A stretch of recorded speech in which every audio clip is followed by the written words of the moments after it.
السلام علیکم دوستوں، امید ہے کہ آپ کو میری ویڈیوز پسند آ رہی ہوں گی، تو ہمارا چینل سبسکرائب کریں اور یہ جو ریڈ کلر کا آپ کو ڈبہ نظر آ رہا ہے جس کے اوپر سبسکرائب لکھا ہوا ہے، اس پر کلک کریں اور اس پر کلک کرنے سے آپ کو یہ فائدہ ہوگا کہ جو بھی میری نئی ویڈیوز ہیلتھ ٹپ کے بارے میں ہوگی وہ آپ تک بآسانی پہنچ جائے گی۔ تو امید ہے دوستوں کہ آپ کو میری یہ ویڈیوز بہت پسند آ رہی ہوں گی اور آپ ان سے فائدہ بھی اٹھا رہے ہوں گے۔ یہ جو ہیلتھ ٹپ میں آپ کو دینے لگا ہوں، اس کو آپ سے گزارش ہے کہ شروع سے لے کر اینڈ تک دیکھیں، تب ہی آپ کو اس ہیلتھ ٹپ کی بارے میں مکمل معلومات ملیں گی۔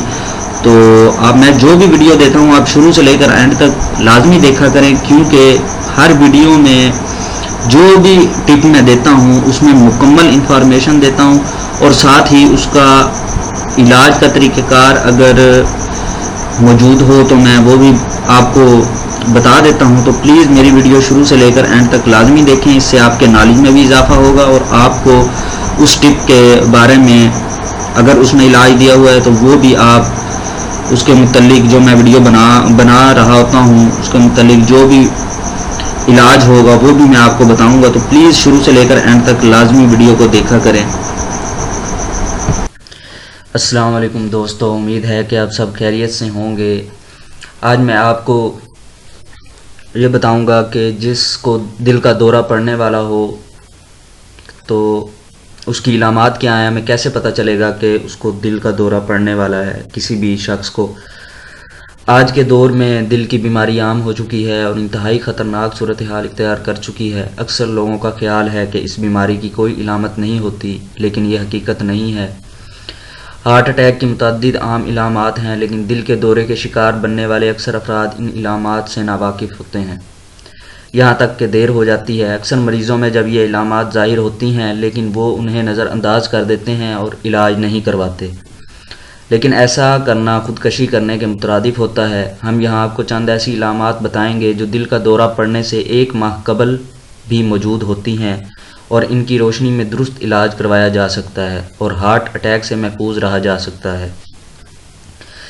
تو آئیے میں آپ کو بتاتا ہوں۔ پہلا جو سائن ہے اس کا، چکر اور سانس لینے میں جو ہے وہ دشواری ہوتی ہے۔ اگر آپ دمہ کے مریض نہیں ہیں لیکن آپ کو پھر بھی سانس لینے میں دشواری کا سامنا کرنا پڑتا ہے یا پھر چکر آتے ہیں تو یہ علامات چند بیماریوں کی جانب اشارہ کرتی ہیں، جن میں سے ایک دل کا دورہ بھی ہے۔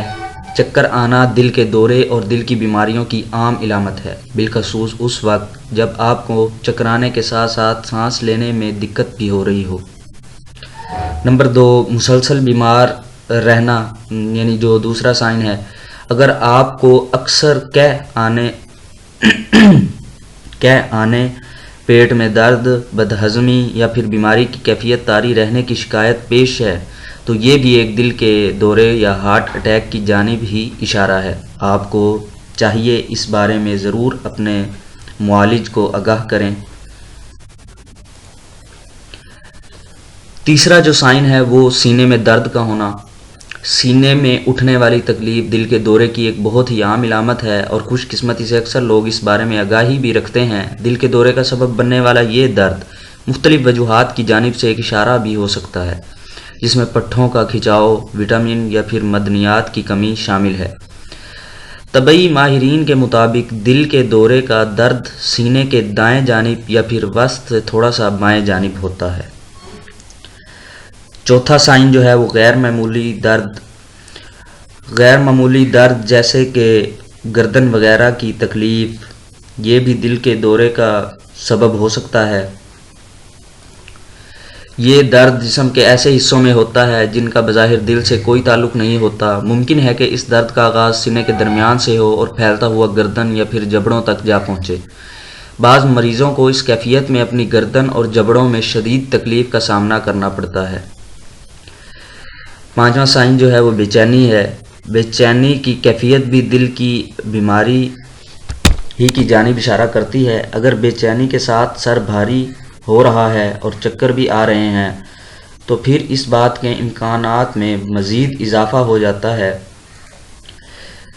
آپ کو حقیقی معنوں میں دل کی بیماری لاحق ہے، ایسی صورت میں خصوصی احتیاط برتنے کی ضرورت ہے۔ چھٹا سائن جو ہے وہ بلڈ پریشر میں کمی ہے۔ اگر آپ کو بلڈ پریشر میں کمی واقع ہونے کی بیماری کا سامنا ہے تو یہ بھی دل کے دورے کی جانب ایک واضح اشارہ ہے۔ اکثر مریضوں کی رنگت پیلی پڑ جاتی ہے یا پھر انہیں دیکھ کر ایسا معلوم ہوتا ہے کہ جیسے وہ نیم بے ہوشی کی کیفیت میں ہوں۔ ساتواں سائن جو ہے وہ دل کی دھڑکن ہے۔ دل کی دھڑکن کی بے ترتیبی یا پھر تیز ہونے کا تعلق بھی سانس لینے میں دشواری، کمزوری اور چکر آنے سے ہے، اور یہ تینوں علامات اچانک ہونے والے ہارٹ اٹیک کی جانب اشارہ ہیں۔ بعض اوقات یہ علامات ہارٹ فیل ہونے کا سبب بھی بن سکتی ہیں، اس لیے ان کا علاج ضروری ہے۔ انہیں نظر انداز کرنا نقصان کا سبب بن سکتا ہے۔ آٹھواں سائن جو ہے وہ تھکن اور کمزوری ہے۔ تھکن اور کمزوری ایسی علامات ہیں جو یہ ظاہر کرتی ہیں کہ مستقبل قریب میں آپ دل کے دورے کا شکار بن سکتے ہیں۔ برٹش ہارٹ فاؤنڈیشن کے ماہرین کے مطابق خواتین تھکن یا کمزوری کا زیادہ شکار رہتی ہیں، یا پھر بعض اوقات یہ دونوں علامات خواتین میں ایک ساتھ پائی جاتی ہیں، لیکن یہ ایک خطرناک صورتحال ہے کیونکہ یہ بھی ہارٹ اٹیک کی جانب ایک واضح اشارہ ہے۔ ٹھنڈے پسینے کا آنا بھی ایک سائن ہے۔ ایسے مریض جو پہلے ہارٹ اٹیک کا شکار بن چکے ہیں انہیں دوبارہ دل کا دورہ پڑنے سے قبل ٹھنڈے پسینوں کا سامنا کرنا پڑتا ہے، یہاں تک کہ وہ پسینے میں نہا جاتے ہیں۔ اگر آپ ایسی صورتحال دیکھیں تو مریض کو فوراً قریبی ہسپتال پہنچائیں تاکہ ممکنہ ہارٹ اٹیک سے محفوظ رہا جا سکے۔ تو دوستو، امید ہے کہ آج کی ویڈیو بھی آپ کو بہت پسند آئی ہوگی، تو پلیز ہمارے چینل کو سبسکرائب ضرور کریں اور اپنا بہت بہت خیال رکھیے گا۔ اللہ حافظ۔